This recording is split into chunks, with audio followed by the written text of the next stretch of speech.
جنت میں یہ محلات سب کو جو دیے گئے وہ کتنے بڑے ہوں گے میں انداز آپ کو بتاتا ہوں. اس بندے سے پوچھا گیا, وہ بندہ کہتا ہے میرے لیے کوئی جگہ ہے یا نہیں؟ اللہ تعالیٰ فرماتا ہے اے بندے تو دنیا سے آیا, دنیا میں رہا, زمین پر رہا, زندگی گزارا, وہاں سے آیا, اب تیرے لیے جنت ہو گئی. پوری دنیا جتنی بڑی تھی کیا اتنا بڑا محل تجھے دے دوں؟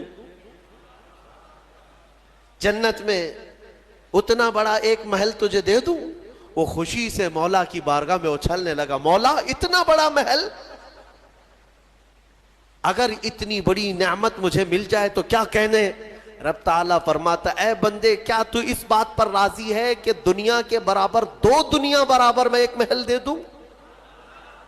دگنا, دنیا جتنی بڑی ہے اس سے بڑی. وہ بندہ خوشیوں سے جھومتا جا رہا ہے, یہاں تک کہ رب تعالیٰ اضافہ کرتا جا رہا ہے. حدیث پاک میں ہے اللہ تعالیٰ نے فرمایا کہ پوری دنیا کے برابر 3 گنا بڑا محل تجھے جنت میں دے دوں. وہ اش کرنے لگا, مولا یہ میری حیثیت سے زیادہ ہے اور تیرے فضل کے لیے کوئی چیز کمی نہیں ہے. پھر مولا تبارک و تعالیٰ حکم دے گا کہ اس بندے کو جو دنیا سے آیا, سب سے اخیر میں آیا, پوری دنیا کے برابر 3 گنا بڑا کر کے اسے محل دیا جائے. یہ سب سے اخیر میں آنے والے کا ہے, جو شروع میں جا چکے ہوں گے ان کے محلات کتنے بڑے ہوں گے, اور جنت کی وسعت کو تم اندازہ بھی نہیں کر سکو گے. وہ کتنی بڑی ہے, کتنی چوڑی ہے, نہ تمہارے کیلکولیشن میں آ سکے گا, نہ حساب میں آ سکے گا. جنت کو کس قدر پھیلایا گیا ہے میرے عزیزوں. اب نعمتیں ایسی ہیں کہ اللہ تعالیٰ فرماتا ہے جنتی جب جنت میں جائیں گے, کلما رزقوا فیہا من ثمرۃ رزقا قالوا ھذا الذی رزقنا من قبل. جس چیز کی خواہش ہوگی نا وہ ان کا کھانا وہاں سامنے رکھا ہوگا. پھل کھانے کی خواہش, وہ جو کھانے کی خواہش کریں گے جنتی وہ وہاں پر خدمتگار جنت میں لا کر ان کے سامنے رکھ دیں گے. اور فرمایا گیا کہ ہر بار ایک ہی قسم کے پھل کی طرح شکل ایک ہی ہوگی اور مزے الگ الگ ہوں گے, ایک ہی چیز لائی جا رہی ہے.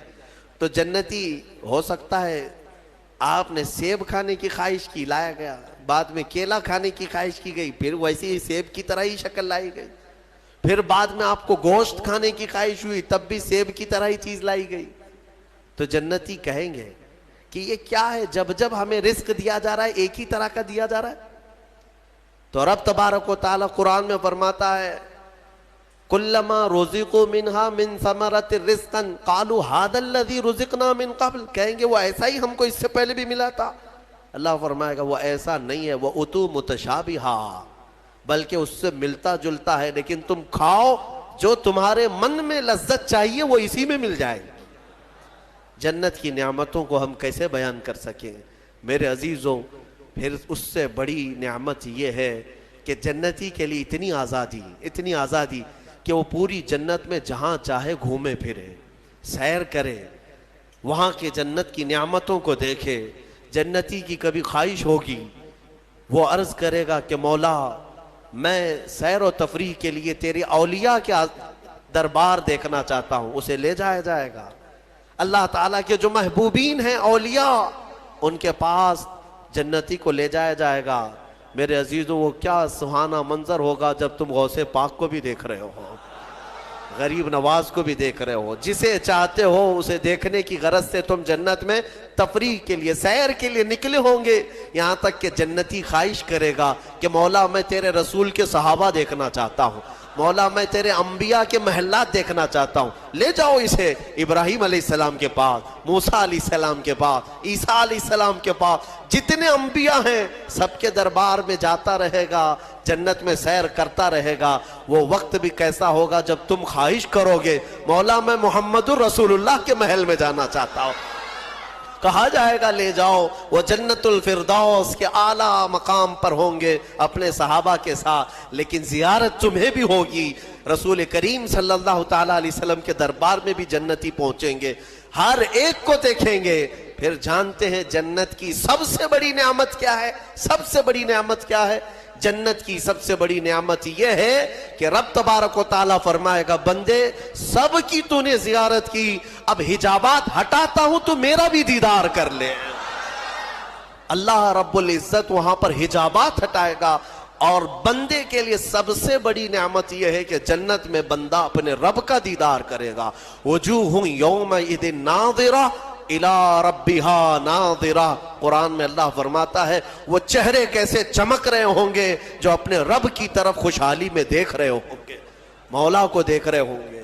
اور ایک روایت یہ بھی ملتی ہے جنتیوں کو اس دن یہ کہا جائے گا کہ اے جنتیوں آج تم کچھ سننا پسند کرو گے؟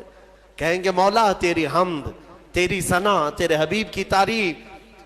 دنیا میں گانے بجانے نہیں سنتے تھے، بچتے تھے، اپنے کانوں کو بچاتے تھے، جنت میں انہیں سنایا جائے گا۔ کس سے؟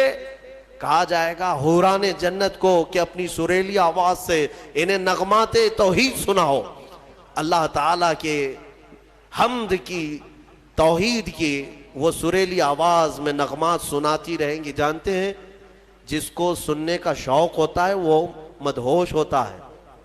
ہاں اللہ رب العزت کی حمد حوران جنت سے سنتے سنتے 100 سال گزر جائیں گے، 100 سال گزر جائیں گے۔ پھر رب تبارک و تعالیٰ فرمائے گا اے جنتیوں سیراب ہو گئے؟ کہیں گے مولا اور بھی ہم سننا چاہتے ہیں، اور بھی ہمیں سنایا جائے۔ پھر کہا جائے گا دنیا میں سب سے میٹھی آواز حضرت داؤد علیہ السلام کی تھی۔ داؤد علیہ السلام، لحن داؤدی مشہور ہے۔ جب داؤد علیہ السلام زبور شریف کی تلاوت کرتے تھے تو اڑتے ہوئے پرندے آسمان میں رک جایا کرتے تھے، پہاڑ وجد میں آتے تھے داؤد علیہ السلام کی آواز پر۔ تو رب تبارک و تعالیٰ فرمائے گا اے بندو کیا تم اس بات پر راضی ہو کہ میرے نبی داؤد سے میں تمہیں نغمات توحید سناؤں؟ داؤد علیہ السلام سے کہا جائے گا کہ اے داؤد آپ میرے ان بندوں کو میری حمد سنائیں۔ داؤد علیہ السلام اپنی میٹھی آواز میں جب نغمات توحید گنگنا رہے ہوں گے 100 سال گزر جائیں گے، پتہ نہیں چلے گا، پتہ نہیں چلے گا۔ پھر مولا تعالیٰ فرمائے گا سیراب ہو گئے، تم سیراب ہو گئے؟ جنتی کہیں گے مولا تیری حمد اور بیان ہو تو اچھا ہے، اب ہاں اور ہم سننا چاہتے ہیں۔ رب تعالیٰ فرمائے گا فرشتوں حجابات ہٹاؤ، میں خود سناؤں میرے بندے سنیں گے۔ مولا کریم کیا وہ منظر ہوگا۔ اسی لیے جنت میں جانے کی تڑپ رکھو، طلب رکھو۔ ایسے نہیں کہ یہاں پر 4 دن کی عیاشی کے لیے جنت کو قربان کر دیا۔